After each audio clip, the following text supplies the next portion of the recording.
Yaman mengklaim telah melancarkan operasi militer besar-besaran yang memaksa jutaan warga sipil Israel untuk mengungsi. Hal ini terjadi setelah rudal hipersonik Yaman dilaporkan menghantam Bandara Ben Gurion di Tel Aviv. Juru bicara Angkatan Bersenjata Yaman, Brigadir Jenderal Yahya Saree pada Minggu 20 Mei mengumumkan rudal balistik hipersonik telah ditembakkan ke Bandara Lod. Yaman mengklaim telah melancarkan operasi militer besar-besaran yang memaksa jutaan warga sipil Israel untuk mengungsi.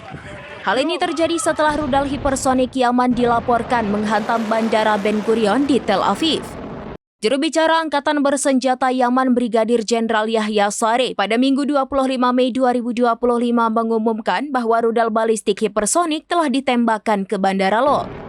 Menurut Saree, serangan ini merupakan bagian dari operasi militer tingkat tinggi. Saree menegaskan bahwa serangan rudal mereka berhasil mencapai target, menyebabkan jutaan warga Israel mengungsi dan menghentikan sementara operasional Bandara Tel Aviv.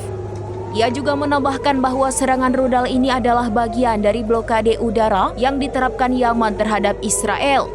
Lebih lanjut, Saree menyatakan bahwa blokade dan serangan akan terus berlanjut dan bahkan ditingkatkan hingga agresi terhadap Gaza berakhir.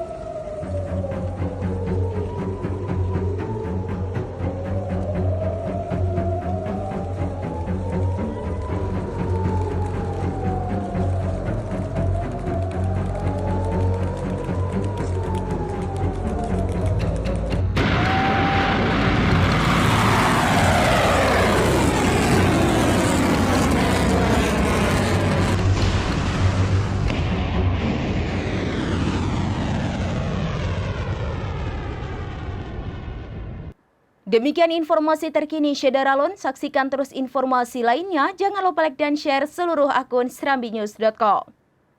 Download Tribun X sekarang. Menghadirkan lokal menjadi Indonesia.